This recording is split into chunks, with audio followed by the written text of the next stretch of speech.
Buenos días. Bueno, ya me conocen porque hice el video introductorio sobre modelado y diseño orientado a objetos.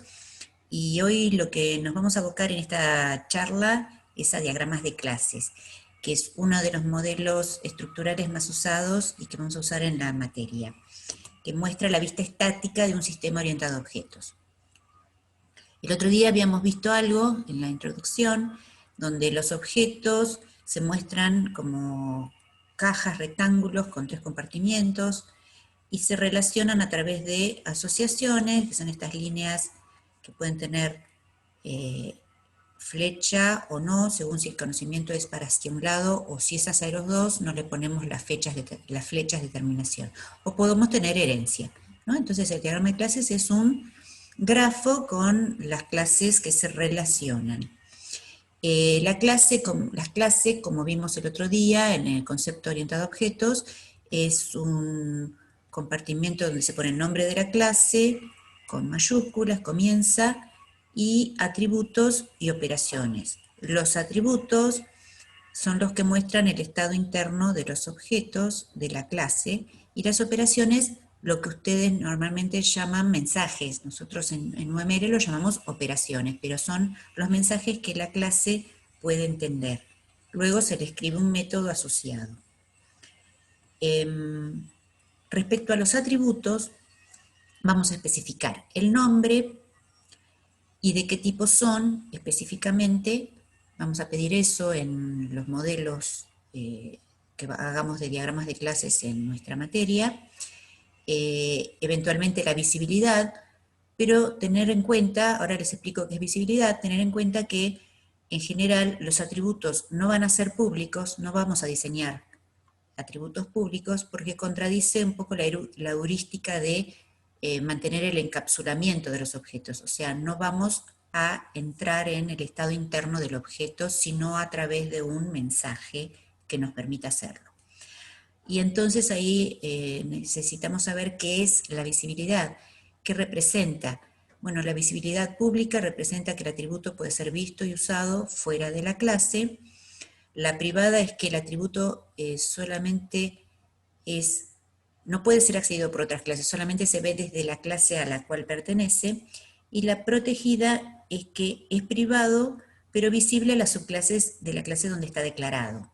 Esto es el tipo de visibilidad que por defecto usa Smalltalk, esto a título de información. Entonces no vamos a usar atributos públicos. Además tenemos atributos de clase. El atributo de clase significa que es un atributo que comparten todas las instancias de la clase. O sea, nosotros normalmente, por ejemplo, en la clase caja de ahorro, yo puedo decir, el atributo nombre es particular el titular es particular de cada caja de ahorro, de cada instancia. También es particular decir cuál es el saldo de la caja de ahorro de cada instancia, pero sin embargo pueden compartir todas la cantidad de extracciones que se permiten hacer por mes, por ejemplo. Yo digo la cantidad de 5 y es 5 para toda instancia de la clase caja de ahorro, con lo cual lo comparten. Entonces es un atributo de clase, no de instancia. Por ejemplo, acá vemos que cantidad de facturas entero podría ser, acá ven, que yo lo puse en negrita simplemente para que lo visibilicen, no porque vaya en negritas. Cantidad de facturas de tipo entero y lo puse privado o el protegido privado. Yo lo puedo especificar a esto en UML. Lo otro que les dije es en Smalltalk para cuando lo pasen a un lenguaje de programación. Yo puedo decir que cantidad de facturas se mantiene y se incrementa, es un contador que es común a todas las instancias de la clase factura. Entonces, la diferencia con los otros atributos que son de instancia es que va subrayado. Respecto a las operaciones, lo que tenemos es algo similar como con los atributos. Tenemos que definir el nombre, el tipo de retorno en caso que devuelva algo de algún tipo, y si no devuelve nada, no pongo el tipo. Y lo que sí va son paréntesis de apertura y cierre, porque eso significa que es una operación y no un atributo. Bueno, y si en el caso de que usemos lista de parámetros, Ahí vamos a poner el nombre del parámetro, de qué tipo es, y eventualmente un valor inicial. También tenemos propiedades que también las tenemos en los atributos, pero no se los puse para no poner demasiada información que no la vamos a estar usando en nuestros diagramas habituales. En cuanto a operaciones, hay una propiedad que nos representa si la operación es de consulta, y este es el isquery. Yo puedo, por ejemplo, poner en este ejemplo de obra teatral que la obra teatral tiene un mensaje, en este caso una operación está vigente, que devuelve un booleano, por lo cual es de consulta. No me está modificando el estado de la instancia a la cual le mando el mensaje está vigente, simplemente es una consulta y me devuelve un true o un false, con lo cual es consulta. También tenemos mensajes u operaciones de clase, que como en el caso de los atributos van a estar subrayadas. En general refieren a constructores, ¿no? Los mensajes de creación o constructores son mensajes de clase. Van subrayados como los atributos de clase. Por ejemplo, acá tengo el mensaje con nombre, que tiene un nombre de tipo string como parámetro, para crear una nueva instancia de obra teatral. ¿A quién le envío una operación de clase? A la clase en sí misma, o sea, a la clase obra teatral le estaría mandando el mensaje con nombre y me devuelve una instancia de la clase obra teatral. Eso es lo que está representando este mensaje. Es un mensaje, porque está subrayado, de clase con un parámetro o argumento nombre de tipo string que me dice que voy a crear una instancia y se lo mando a la clase misma. Y me devuelve una instancia. Acá lo que va como tipo de retorno es el tipo, la clase, no la instancia en sí misma, ¿no? Eso es lo que se crea.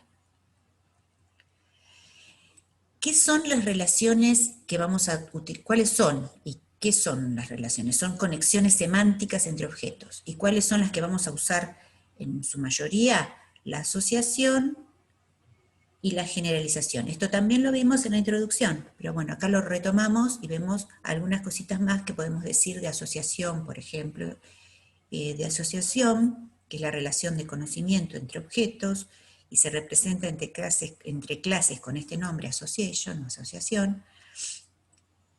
Se modela a través de una línea que si no le ponemos ninguna información, asume que los extremos se llega con uno, o sea, una entrada conoce a un espectador conoce a una entrada. Pero le puedo poner multiplicidad, como ya vimos el otro día, y ahora lo vemos un poquito más. Y acá tenemos una autoasociación. El espectador se conoce a sí mismo. Por ejemplo, yo quiero saber quién es el espectador de al lado, el siguiente o el que fuere. Entonces yo digo, espectador, una instancia de espectador conoce a una instancia de espectador, por ejemplo. Es una autoasociación. Una persona conoce a otra persona, podría ser, conoce a sus hijos, uno a muchos, conoce a su esposo, su padre. Eso es una autoasociación.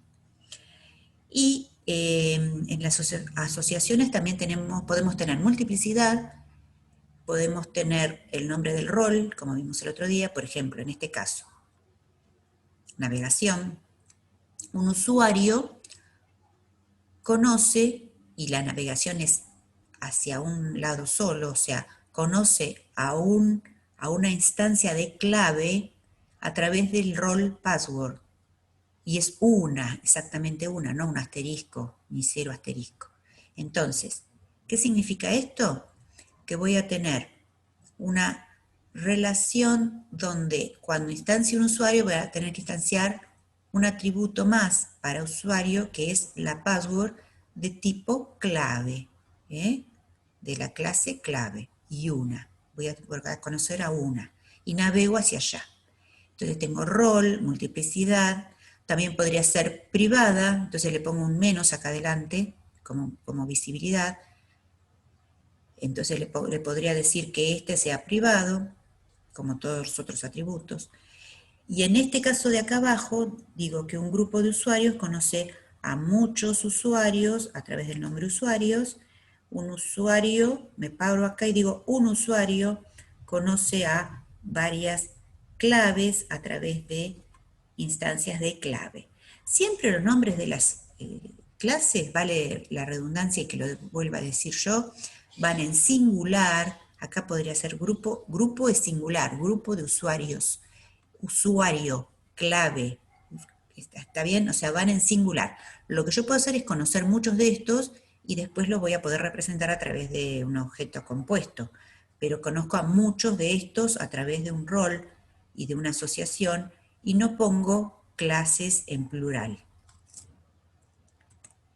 Después, otro tipo de asociación, siempre dentro de asociación, podemos poner en el final de un lado de la asociación este rombo. Este rombo, sin pintar, sin rellenar, hace que esto se llame una agregación.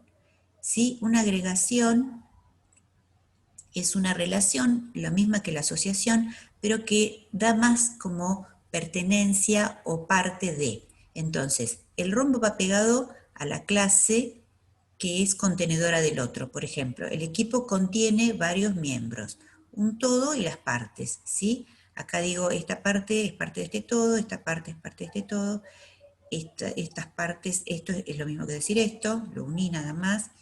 Un teatro se compone, ¿no? Agregación o composición de muchos departamentos. Si el rombito no está pintado, relleno, significa que la relación de composición no es fuerte. Puedo hacer desaparecer una parte de estas, este objeto se puede borrar y no desaparece el todo, no son dependientes una de la otra. Pero si lo pinto, por ejemplo acá, la parte es parte esencial del todo, con lo cual una parte que pertenece a un todo, si el todo desaparece, también lo hacen sus partes. O sea, la composición fuerte, lo otro era agregación, esta composición fuerte tiene un sentido de posesión y el tiempo de vida coincide de las partes con el conjunto. Esto a título de que ustedes puedan saber leer un diagrama de clases, no es que estemos modelando obligatoriamente con composición y agregación.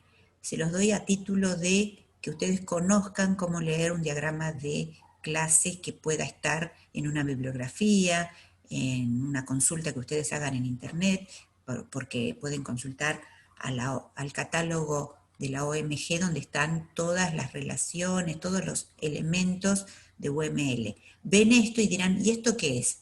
No es otra relación más que la asociación, pero la asociación con un final diferente que hace que esto sea una agregación, una composición fuerte en este caso.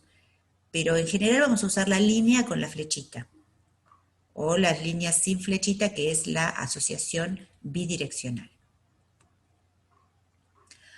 Acá tenemos la relación de generalización, que es la que nos muestra la herencia.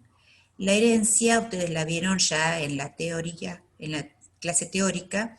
Entonces, por cada relación de subclase con superclase, hay una línea con un triángulo que llega a la superclase.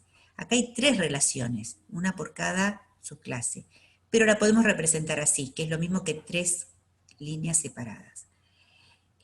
También puede haber herencia múltiple en UML, no es lo que nosotros solemos hacer. Nosotros no vamos a usar herencia múltiple porque no es un buen concepto ni un buen estilo de programación orientada a objetos, y porque además nuestra forma de implementar, que es el ambiente Faro y el lenguaje Smalltalk, no me lo permite.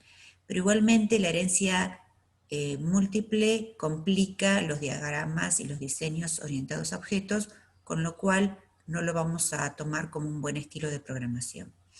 En general, la superclase es abstracta, no tiene obligación de ser abstracta, pero en general la superclase, si no la puedo instanciar, es abstracta. Con tener un solo mensaje que no puedo implementar, que está en cursiva porque no lo puedo implementar, sería que significa que es abstracto, al igual que el nombre de la clase. Eso significa que con un mensaje abstracto, la clase es abstracta. y la tengo que implementar en las subclases. Esto es un concepto de herencia, no de UML. Entonces lo debería implementar en cada subclase. Y lo pongo en cursiva o lo pongo también, le podría poner el estereotipo, que esto se llama estereotipo, esto como una etiqueta que va al lado del nombre, abstract, acompañando el nombre de la clase. Bueno, esto es todo lo que les voy a decir de generalización para no confundirlos, y lo demás es conceptual, ¿no? Yo digo, un recital es una representación, una obra de teatro es una representación, eso es herencia. ¿Por qué pongo una jerarquía? Porque puedo decir que una instancia de la subclase, es una instancia de la superclase, o sea, lo puedo instanciar así. Bueno, esto es lo que vamos a ver de herencia. Y acá les traje a colación un diagrama de clases que están viendo sobre el ejemplo de la empresa de pedidos que están viendo en la teoría con Gustavo. Por ejemplo, para repasar un poquito los finales de asociación y demás. Yo puedo tener que una empresa de pedidos conoce a muchos Glover, a través de Glovers. ¿Ven? Este es el rol. Y la navegación es hacia allá. Quiere decir que cada Glover no conoce a la empresa, pero la empresa sí conoce a Glover. O sea, voy a instanciar. Cuando instancio una empresa de pedidos, nombre, número del último pedido y la colección de Glovers. También la colección de negocios. Fíjense acá. Estos serían también variables de instancia cuando instancio este modelo. ¿Está bien? Y lo mismo, lo que les quería contar de todo este diagrama es que acá hay una relación bidireccional, por ejemplo, entre negocio y producto. Un negocio conoce todos los productos, 0 a muchos productos que comercializa, y un producto conoce a qué negocio